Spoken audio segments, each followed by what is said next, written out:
প্রথমেই ৬২ সালে ভর্তি হই, তখন একবার নবীনবরণ হয়েছে আমার। আবার যখন আমি ৬৯-এ কলেজে যাই তখনও নবীনবরণ হয়েছে, দেখেছি আমি। তারপরে কলেজ, ইউনিভার্সিটিতে এবং বিএড কলেজে সব জায়গাতেই নবীনবরণে আমি শুধু শুনেছি এই কথাগুলো। তাই নবীনবরণটা শুধু হেসে খেলে আজকের দিনটা উদযাপন করার শুধু দিন নয়, আজকের তোমার দিনের বহু প্রত্যাশা নিয়ে তোমাদের বাবা মারা যারা পাঠিয়েছে সেই প্রত্যাশা পূরণ করবার জন্য তোমাদের শপথ নেওয়ার দিন। শান্তি শৃঙ্খলাভাবে শিক্ষক শিক্ষিকা অধ্যাপক অধ্যাপিকা যারা আছেন তাদের মূল্যবান পরামর্শ পথ নির্দেশ, তাদের নির্দেশিকা মেনে তোমাদেরকে তৈরি হতে হবে, প্রস্তুত হতে হবে।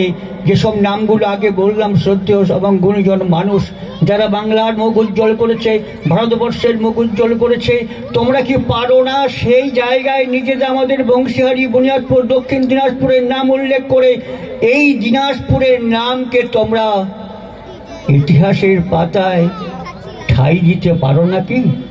নিশ্চয়ই পারো।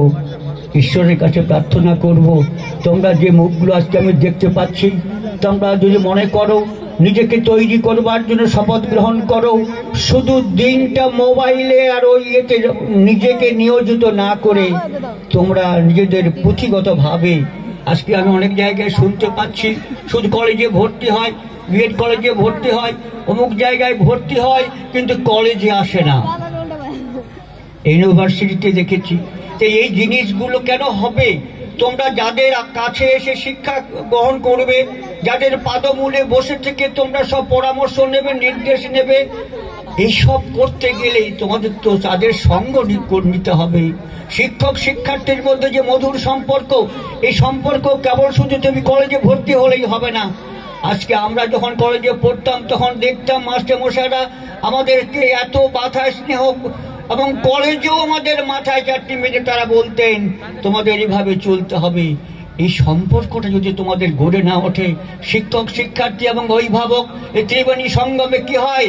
সাগর।